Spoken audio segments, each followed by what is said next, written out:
Guys এজন ব্যক্তি এইখন পৃথিৱীত বহুত কিবা এটা কৰা মন আছিল, হেঁপাহ আছিল, ইচ্ছা আছিল। সেইকাৰণে তেখেতে যিকোনো কামেই কৰিছিল আৰু বহুত কষ্ট কৰিছিল।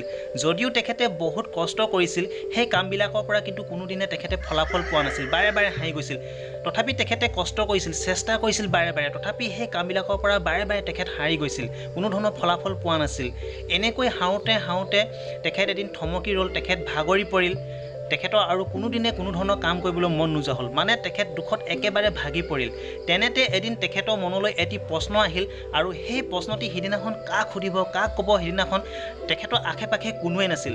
তেখেত উপায় নাপায় সিদিনাখন সেই প্ৰশ্নটি সময়কেই সুধিলে, আৰু সময়ক তেখেতে প্ৰশ্নটি সেই বুলি সুধিলে, মোৰ এইখন পৃথিৱীত বহুত কিবা এটা কৰা মন আছে, হেঁপাহ আছে, ইচ্ছা আছে। সেইকাৰণে মই যিকোনো কামেই কৰোঁ আৰু মই বহুত কষ্ট কৰোঁ, তথাপি কিন্তু মই সেই কামবিলাকৰ পৰা কোনোদিনে ফলাফল নাপাওঁ। মই বাৰে বাৰে যদিও কৰোঁ হাৰি যাওঁ, আৰু এইটো মোৰ ক্ষেত্ৰত কিয় হৈ আছে বুলি তেখেতে সময়ক প্ৰশ্নটি কৰিলে।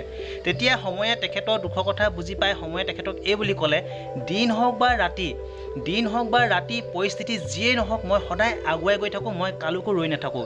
যিহেতু তোমাৰ আশা আছে, হেঁপাহ আছে, বহুত কিবা এটা কৰা মন আছে, গতিকে তুমি পাৰিবা। মাথো তুমি মোক খোজত খোজ মিলাই তুমি আগবাঢ়ি গৈ থাকা। এইখন পৃথিৱীলৈ তুমি অকলে আহিছা, তুমি কাকো লগত লৈ অহা নাই, আৰু যাওঁতেও এইখন পৃথিৱীৰ পৰা তুমি অকলেই যাবগৈ লাগিব, তুমি কাকো লগত লৈ যাব নোৱাৰা। গতিকে তুমি কালৈকো ৰৈ থকা প্ৰয়োজন নাই, মোক খোজত খোজ মিলাই আগবাঢ়ি গৈ থাকা, নিশ্চয় তুমি তোমাৰ কামবিলাকৰ পৰা জিকিব পাৰিবা বুলি সময়ে তেখেতক ক'লে। গাইজ, আজি ভিডিঅ'টিত এটা সৰু কাহিনী হ'ব পাৰে, আৰু এই সৰু কাহিনীটোৰ দ্বাৰা মই আপোনালোকক এটা ডাঙৰ মেছেজ দিব চেষ্টা কৰিলোঁ। যদি আপোনালোকে এই কাহিনীটো ভালদৰে ভাঙি পাতি চায়, তেন্তে এটা কথাই বুজি পাব, সময়ক সময়ত মাৰিব লাগে, মানে সময়ৰ কাম সময়ত কৰিব লাগে। গাইজ, যি কি নহওক, মই সঞ্জীৱ চকলিভৰীয়া। আপোনালোকে আজি যিমান পাৰে এই ভিডিঅ'টি আপোনালোকৰ চিনাকিবোৰলৈ শ্বেয়াৰ কৰি দিব। হয়তো এই সৰু কাহিনীটোৱে হয়তো বহুতো লাইফলৈ পৰিৱৰ্তন লৈ আহিব পাৰে। বাকী আপোনালোকে এই ভিডিঅ'টি সম্পূৰ্ণ শেষলৈকে চোৱাৰ বাবে মই আপোনালোকলৈ অশেষ ধন্যবাদ জনাই আজি ভিডিঅ'টিৰ পৰা মই বিদায় লৈছোঁ। ধন্যবাদ।